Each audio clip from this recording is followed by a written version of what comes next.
Oi, vamos lá? Então, a gente está falando sobre células-tronco, né?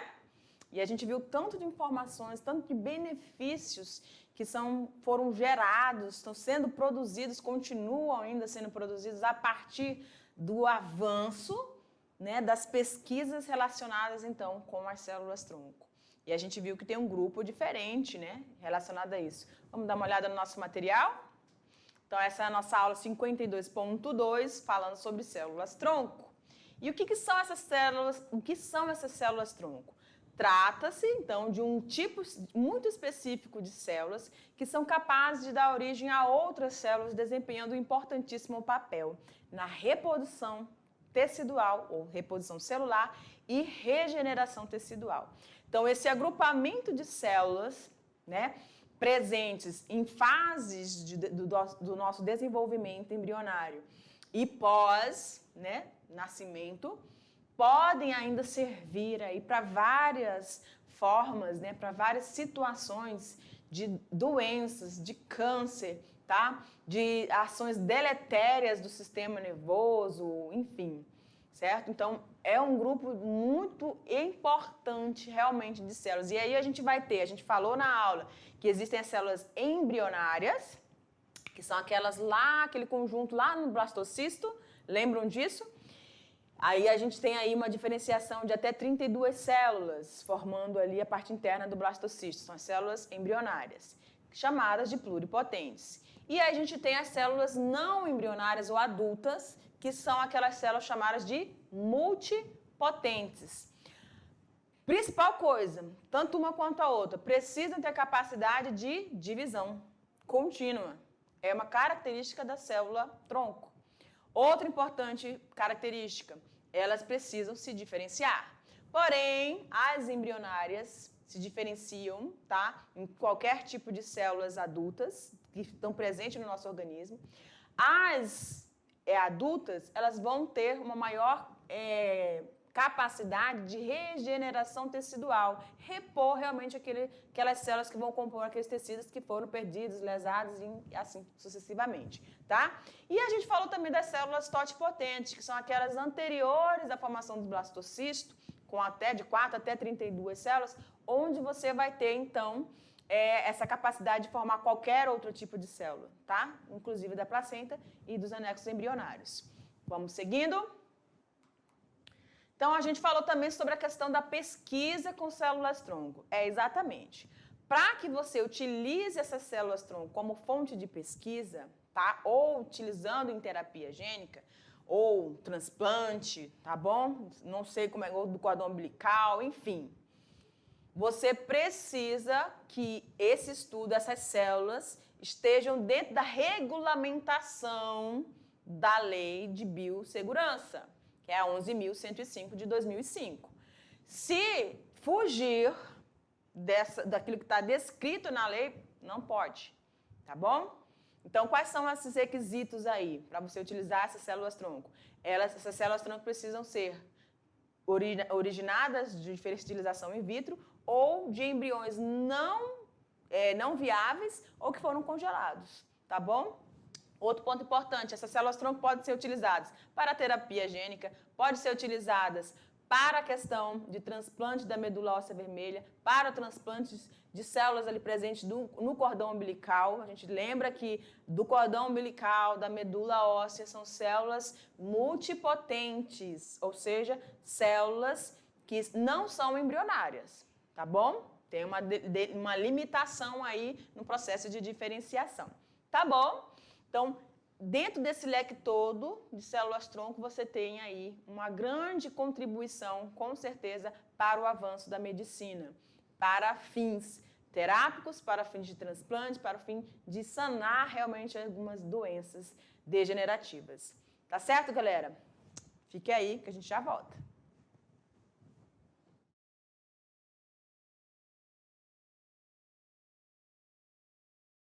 Vamos lá? E a gente está falando sobre um assunto muito interessante. Eu creio que você está gostando aí, né? Você vai pegar o seu materialzinho, rever o seu material. Nós estamos na última aula, né? Referente ao conteúdo, tá, galera? Então, a gente vai ter aí essa questão das células-tronco. Vamos ver como é que a gente pode ter essas informações sendo cobradas numa avaliação? Segura aí, vamos dar uma olhada. Questão número 1. Para uma célula ser considerada célula-tronco, ela deve ter obrigatoriamente... Deixa eu ver que está funcionando. Tá. Então, para uma célula ser considerada célula-tronco, obrigatoriamente, ela tem que ter duas características que nós frisamos bastante durante a aula. Eu creio que você ainda deva se lembrar. Você vai assinalar a alternativa que corresponde ao que se espera, de uma célula-tronco, tá bom? Então, vamos lá as opções que nós temos aqui. Letra A, divisão contínua e capacidade de diferenciação. Lembra dessa palavrinha, né? Divisão contínua, ou seja, que ela vai se dividindo, sofrendo mitose, e vai se multiplicando, né? Se dividindo aí. E a capacidade de diferenciação, justamente é o que vai destacar esse grupamento de células, tanto na fase embrionária quanto na fase adulta, do embrião já formado. Justamente são essas duas características. Mas vamos dar uma olhada nas demais? B, divisão descontínua. Aqui já desconsidera, né? Não é descontínua, mas contínua. E a capacidade de regeneração. Ela tem capacidade de diferenciação, né? Questão C, proliferação e capacidade de duplicação. Ela não só se duplica, né? Ela vai se dividindo, formando 4, 8, 16 e 32 e vai-se embora, né? Nessa questão dessa divisão aí, tá? Letra D, modificação estrutural e retorno ao primeiro estágio. Quando a gente fala em retornar ao primeiro estágio, a gente lembra daquelas células pluripotentes induzidas, né, em laboratório, onde você faz alteração genética e elas voltam lá para o estágio inicial, tá? Mas não é o caso aqui, porque elas são manipuladas, tá? E a última, capacidade de crescimento e multiplicação. A gente não está falando de fases aí, nem de formação de espermatozoide e nem de óvulo, né? Que a gente tem aquela, lembra? Fase de crescimento, fase de multiplicação, fase de maturação, não. Então, a nossa questão está ali na letra A, né? Divisão contínua e capacidade de diferenciação. São essas as duas, então, características presentes nas células-tronco. Se não tiver, professora, então não é célula-tronco, tá bom? Questão de número 2. As células-tronco possuem um alto poder de diferenciação. Alguns tipos de células-tronco, no entanto, apresentam potencial reduzido. Um potencial reduzido quando comparados com outros tipos de células. A célula-tronco capaz de se diferenciar em qualquer tipo celular, incluindo a palavra-chave da questão, os tecidos embrionários e extraembrionários. Que grupamento de células é esse? A gente mostrou para vocês durante a aula e falou, frisou aí várias vezes. Então, a gente tem aqui células totipotentes, B, células pluripotentes, C, pluripotentes induzidas, D, multipotentes ou E, megapotentes. Então, vamos lá, né? Essas pluripotentes induzidas, lembra que a gente falou que elas são manipuladas em laboratório, tá?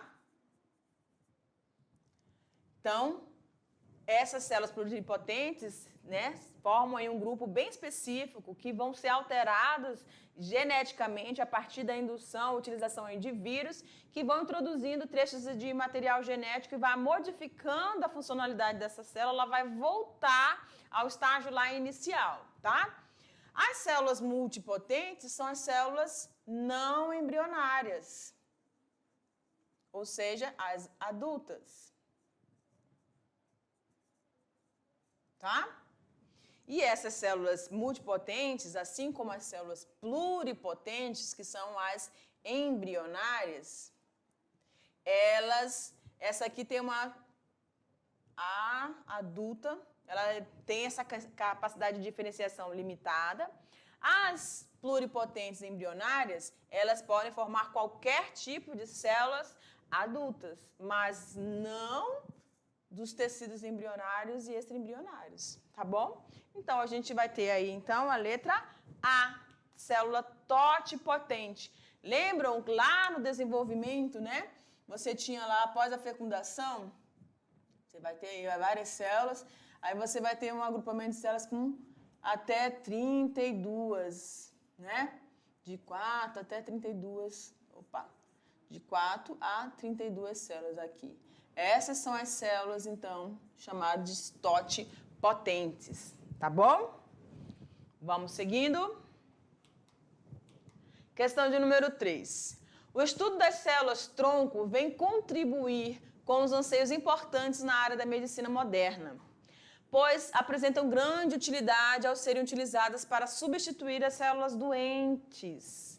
Olha aqui, substituição de células doentes. Assinale a alternativa correspondente ao nome desta prática na medicina. A gente falou sobre transplante, a gente falou, né, transplante da medula óssea, transplante do cordão umbilical, né, células, utilização de células do cordão umbilical, tá? E a gente falou num outro tipo de intervenção, tá? Que faz realmente essa substituição de células doentes. Então, vamos olhar aqui. Letra A, células recombinantes, certo? As células recombinantes, a recombinação, você vai ter ali em relação ao material genético, incorporação de novos materiais presentes naquele genes ali presente naquela célula, né? Então, ainda não está ali relacionado. Esse tratamento genético também está relacionado aos genes, então os dois aí tem essa questão, né, dos genes. Clonagem. Na clonagem, eu vou ter uma célula igual. Se essa célula está doente, como é que eu vou fazer uma outra célula doente? Não é interessante, né? Nada a ver. Transplante celular, você vai, então, estar retirando aquelas células e trazendo outras células, né? Transplantando. E ainda tem uma questão no transplante que é de adaptabilidade, ou seja, de aceitação do organismo àquele material que está sendo transplantado. Então, a gente vai ter, obviamente, aí, então, a terapia celular, que é aquela onde você vai substituir a célula doente, tá? Vai substituir a célula doente por um grupo de células-tronco que vão, então, fazer essa reposição. E aí, como ela está presente no organismo, elas não têm nada com essa questão de não aceitação. Vai acontecer aí naturalmente, você vai ter essa reposição, regeneração aí, tá bom? Que legal, né? Vamos lá, continuar? Ok, a questão 4 diz o seguinte: após a fecundação, a célula ovo inicia o processo de divisões celulares sucessivas, originando várias células iguais, tá? Que pelo processo de diferenciação celular, irão originar diversos tecidos futuros no organismo. O que a gente está falando aqui? Essas diferenciações formando diferentes tecidos no nosso organismo é aquele evento lá da segmentação ou clivagem, ou seja, você está no estágio embrionário, tá? No desenvolvimento embrionário, onde essas células estão só se multiplicando. A potencialidade delas era para multiplicar. Ao longo do desenvolvimento do embrião, é que essas células vão sofrer essas diferenciações, tá? Formando cada estrutura que está presente no nosso organismo. Há aquelas que vão formar os anexos embrionários, os folhetos embrionários, tá? E ectoderma, mesoderma, lembram disso? Então, aquelas que vão formar os diferentes órgãos, compondo os nossos sistemas, tá? Então, a gente tem a fase da segmentação, fase da gastrulação, fase da neurulação. Tudo isso nós vimos em aula, não foi? Então, você tem que estar conectado aí, não vai deletar as coisas, tem que ir somando, tá bom? Então, essa fase de diferenciação é algo natural que vai acontecer no organismo, em desenvolvimento. Seguindo ali para o quadro. Esse processo é denominado de totipotente porque vai incluir aí essas células com essa capacidade de diferenciação né, para todos os tipos de células. Principal característica dessas células-tronco embrionárias. Considere que um grupo de pesquisadores desenvolve estudos com células-tronco não embrionárias. Então, observação a nossa começa aqui. O grupo de pesquisadores, está aqui, começou uma pesquisa com células-tronco não embrionárias, ou seja, células adultas. Pode ser do cordão umbilical, pode ser da medula óssea, a gente não sabe, tá? E necessita utilizar células com potencial de originar, diferentes tipos celulares. Vocês lembram que essas células não embrionárias ou adultas, elas têm essa potencialidade um pouquinho reduzida em comparação às totipotentes e às pluripotentes? Estão lembrados, né? Então, fica ligado. Para o sucesso dessa pesquisa, dentre os tipos celulares citados abaixo, o mais recomendado, então, seria qual?